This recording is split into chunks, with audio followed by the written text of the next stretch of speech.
When it released in 2021, Resident Evil marked a bold continuation of the first-person reinvention that was introduced in Resident Evil 7 Biohazard. Blending the intimate perspective of its predecessor with frenetic, fast-paced combat of Resident Evil 4, Village delivered upon an atmospheric and rewarding experience, even if its pacing and balance between action and horror occasionally falter. Yet despite the game's broader narrative ambitions, it is Lady Dimitrescu who came to dominate its cultural conversations online. Marketed extensively by Capcom and brought to life through the commanding performance of Maggie Robertson, she appeared positioned as a central antagonist, to the point of her appearance being an alternate costume for Grace in Resident Evil 9. However, she only briefly appears in the opening act before the narrative pivots towards less interesting villains. Lady Dimitrescu and her daughters introduce one of Village's only thematically interesting ideas, an attempt at the subversion of sexualization, dominance, and player desire within horror.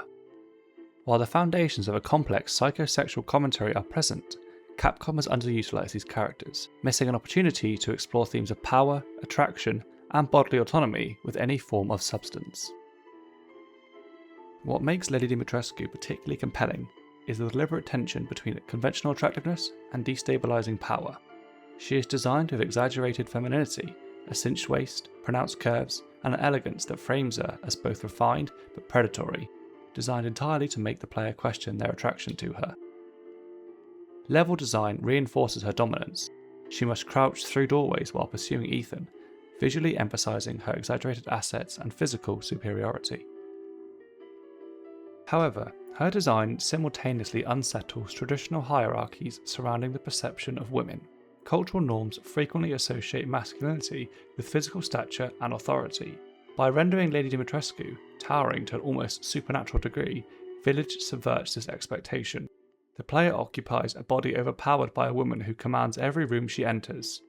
Attraction becomes inseparable from intimidation, causing the players to continue questioning their attraction and destabilizing cultural norms. Her age also further influences this dynamic. Mainstream media often marginalizes older women as objects of desirability, almost to the point of taboo and shame.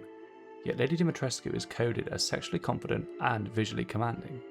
Her widespread popularity, including online fetishization framed around submission to her dominance, reflects how effectively the character taps into contemporary discourses surrounding power and attraction.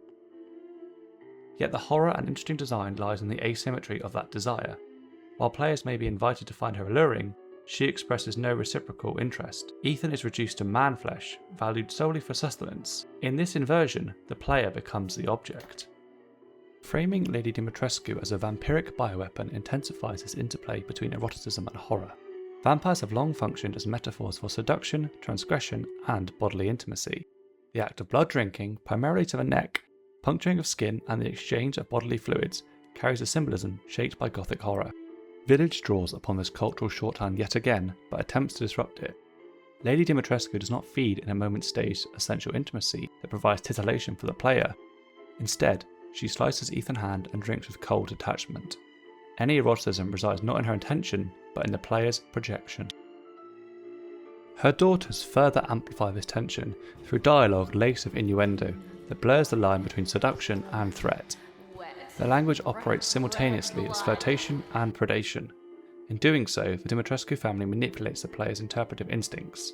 Desire and annihilation become indistinguishable for the player, and they must combat their internalized views of sexualization of women throughout this sequence. The dynamic subverts a long-standing tendency within gaming and wider mediums to present female bodies as objects of visual pleasure for a presumed male audience. Whilst Lady Dimitrescu is undeniably aestheticized, the narrative denies the player of control within that attraction. Ethan is hunted, cornered, and diminished. The gaze is destabilized. The player is not empowered by looking, they are actually endangered by being seen. You could even argue that Ethan is portrayed as the prey and an object, allowing for this subversion to be even further deeply explored. However, this thematic thread is unfortunately almost over as soon as it starts.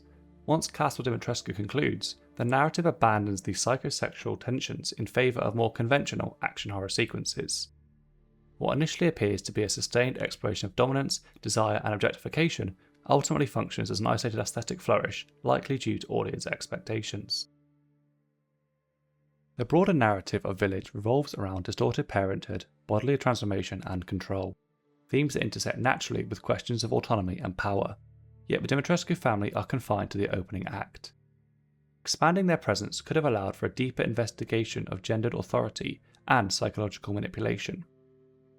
Each daughter might have embodied a distinct expression of dominance, creating a more staggered progression towards Lady Dimitrescu as the culmination of all these tensions, rather than an early obstacle that can be easily looped around those obstacles themselves. The reveal of Mother Miranda gestures towards further discussions of bodily autonomy and transformation through the Megamycete.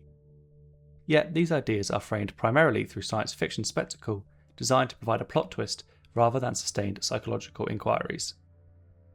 There are glimpses of richer thematic ambition here, particularly in their portrayal of motherhood as possession and replication, but these strands remain largely disconnected from the sexualized power dynamics established within the castle, and a variety of less interesting bosses shoved in the middle, not including Donna and Angie, of course.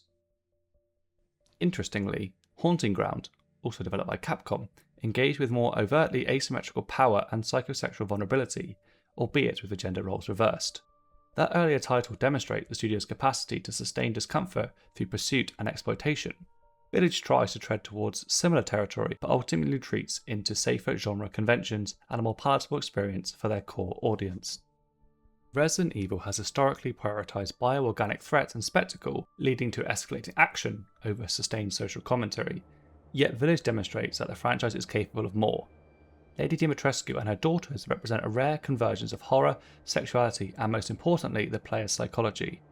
A design that unsettles assumptions about attractiveness and dominance, while repositioning the player from consumer to consumed. Thank you for watching this short exploration of Resident Evil Village and its primary antagonist, or at least one of the ones that I think should be. This is my first fully edited proper video, so not rough in the edges. But moving forward, I'm going to be looking at talking about physical media ownership, as well as some more essay-style topics focused on video games, film, and all of those other kind of industries. So thanks again.